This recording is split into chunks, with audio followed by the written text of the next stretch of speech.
Hello guys, background മാറ്റി പിടിക്കുന്നതിൻ്റെ ഭാഗമായി ഞാൻ ഇന്ന് എൻ്റെ വീടിൻ്റെ ബാൽക്കണിയിൽ എത്തിയിരിക്കുകയാണ്. Okay, coming back to the topic. അപ്പം വിഷയം ഗുരുതരമാണ്. ബിക്കോസ് കുരുന്നുകളാണ് ഈ വിഷയത്തിൻ്റെ കളികൾ. ഇപ്പോൾ കുറേ ആയിട്ട് കുരുന്നുകളൊക്കെ തന്നെ, വേറെ വ്യത്യാസമൊന്നുമില്ല. കൂക്കൽ വലിയ വിഷയമാണ് കേട്ടോ. കൂക്കിയിട്ടുണ്ടെങ്കിൽ കൊല വരെ നടക്കും. 10ാം ക്ലാസ് വിദ്യാർത്ഥികൾക്ക് പരീക്ഷയ്ക്ക് മുൻപായി ഒരു യാത്രയയപ്പ് നൽകാൻ ട്യൂഷൻ സെന്റർ തീരുമാനിക്കുന്നു.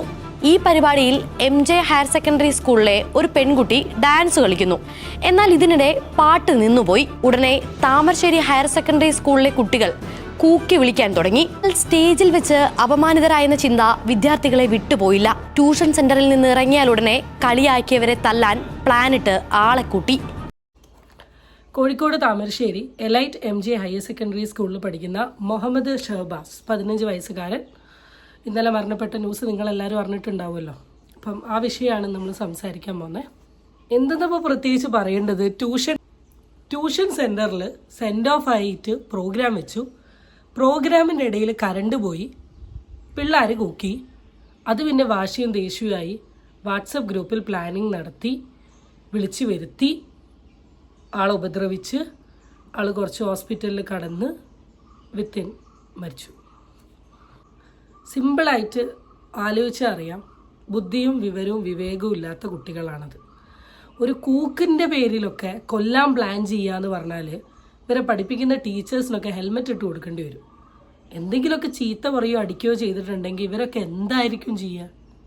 ഇന്നത്തെ പിള്ളേരുടെയൊക്കെ ഒന്നെങ്കിൽ മനക്കെട്ടില്ലായ്മയാന്ന് തോന്നുന്നു. ഒരു കൂക്കൊക്കെ കിട്ടുമ്പോഴേക്ക് ഇത്രമാത്രം അത് ഇവരുടെ ആറ്റിറ്റ്യൂഡ് എനിക്ക് തീരെ മനസ്സിലാവുന്നില്ല. എസ്പെഷ്യലി ദിസ് വാട്സപ്പ് ഓഡിയോസ്, ഇൻസ്റ്റഗ്രാമിലെ ഓഡിയോസ്. ഒരു കാര്യം പറഞ്ഞു, ഷാബാസ് ഞാൻ കൊല്ലുന്നു. അത് ഞാൻ പറഞ്ഞു അവൻ്റെ കണ്ണൊന്ന് പോയോ കിട്ടോ? ഈ കണ്ണൊന്നും ഇല്ലോ. കൂട്ടത്തല് മരിച്ചു കഴിഞ്ഞാലും വലിയ വിഷയമൊന്നും അത് കേസെടുക്കുമല്ലോ പോലീസ്. ഏട്ടാ കേസ് ഉണ്ടാവില്ല, കേസ് തള്ളി പോകും. കാരണം ഓരോ ഇങ്ങോട്ട് വന്നത്. ഈ ടോപ്പിക്കിനെ പറ്റിയുള്ള റിയാക്ഷൻ വീഡിയോസ് ഒരുപാട് വന്നിട്ടുണ്ട്. കുറേ പേര് റിയാക്ട് ചെയ്ത് സംസാരിച്ചിട്ടുണ്ട്. എനിക്കിതിൽ ഒറ്റ കാര്യമേ പറയാനുള്ളൂ. ഈ ഓഡിയോ റെക്കോർഡിംഗ് കേട്ടാൽ അറിയാം, പ്ലാൻ ചെയ്ത് ഒരു ശിക്ഷയും കിട്ടില്ല എന്ന് ഉറപ്പിച്ചുകൊണ്ട് ചെയ്ത ഒരു മർഡറാണ്. ഈ കുട്ടികൾ ഇതേ ആറ്റിറ്റ്യൂഡിൽ പുറത്തോട്ട് ഇറങ്ങിയിട്ടുണ്ടെങ്കിൽ ഇനിയും ഒരുപാട് പ്രശ്നങ്ങൾ ഈ സമൂഹത്തിലുണ്ടാവും. അതുകൊണ്ട് കുട്ടികളാണെന്ന് കരുതി കൊടുക്കുന്ന ശിക്ഷകൾ വളരെ ലൈറ്റാക്കി കൊടുത്തിട്ടുണ്ടെങ്കിൽ ഇവൻ പറഞ്ഞതുപോലെ നമ്മൾ രക്ഷപ്പെടും. ഇനിയും ആരെങ്കിലും കൂക്കിയിട്ടുണ്ടെങ്കിൽ നേരെ വടിവാളെടുത്ത് വെട്ടുന്ന അവസ്ഥയിലോട്ടെത്തും. 16ാം വയസ്സിലൊക്കെ പ്ലാൻ ചെയ്തിട്ട് വിളിച്ചു വരുത്തി, എന്താ നെഞ്ചക്കോ, എന്താ സാധനം, നഞ്ചക്ക്, എനിക്ക് എന്താ സാധനം ഇപ്പോഴും മനസ്സിലായിട്ടില്ല. നഞ്ചക്കൊക്കെ വെച്ച് തലയിലടിച്ച് അത് ഗ്രൂപ്പിൽ ഡിസ്കസ് ചെയ്യാം. ഈ കുട്ടികളുടെയൊക്കെ പോക്ക് എങ്ങോട്ടാ? ഇപ്പോഴത്തെ ജനറേഷന് ശരി എന്താണ്, തെറ്റെന്താണ്, തമാശ എന്താണ്, എന്ത് ചെയ്യാൻ പാടില്ല, എന്ത് ചെയ്യാന്നൊന്നും അറിയില്ല. അവരൊരു ഹീറോയിസം ലോകത്തിലാണ് നിൽക്കുന്നത്. അതിന് അവരെയും കുറ്റം പറയാൻ പറ്റില്ല. അവർ കണ്ട് വളരുന്നതൊക്കെ അങ്ങനത്തെ കാര്യങ്ങളാണ്. ഇനിയെങ്കിലും ഇത് വീഡിയോ കാണുന്ന നിങ്ങൾക്ക് ആർക്കെങ്കിലും ഈ പ്രായത്തിലുള്ള മക്കളുണ്ടെങ്കിൽ ദയവ് ചെയ്ത് നന്നായിട്ട് അവർ ടേക്ക് കെയർ ചെയ്യുക. ഫ്രീഡം കൊടുക്കണം, പക്ഷെ ഓവറാകരുത്. ഓവറായിട്ടുണ്ടെങ്കിലാണ് ഇതൊക്കെ വരിക.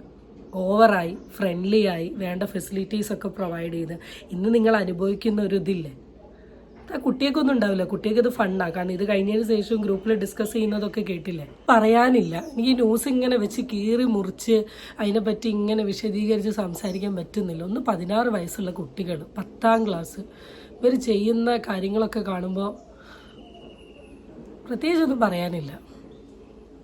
ആ പ്രായത്തിൽ അവിടെയൊന്നും പഠിച്ചില്ലല്ലോ. ഞാനൊക്കെ പഠിച്ച സമയത്ത് എനിക്ക് ഓർമ്മയുണ്ട്, ഞങ്ങൾ ഫ്രണ്ട്സും കൂടെ ആകെ ചെയ്യുന്ന കള്ളത്തരം എന്ന് പറഞ്ഞാൽ കടയിൽ പോയിട്ട് എന്തെങ്കിലും ഫുഡ് കഴിച്ച് വരിക, ക്ലാസ്സിലിരുന്ന് ഫുഡ് കഴിക്കുക, ക്ലാസ്സിലിരുന്ന് SOS അറിയോ മക്കളെ, SOS, പൂജ്യം വെട്ടിക്കളി, ഇതൊക്കെ ഇരുന്ന് കളിക്കുക. ഇതൊക്കെയായിരുന്നു ഞങ്ങളുടെ കളി. ഇതൊക്കെ ലെവല് മാറിയ കളികളാണ്. മേ ബി ഇതായിരിക്കും നമ്മളെ തന്ത വൈബ് ഹിറ്റ്സും ഇവരൊക്കെ വലിയ ന്യൂജൻ ഫ്രീക്സും. പ്രണാമം.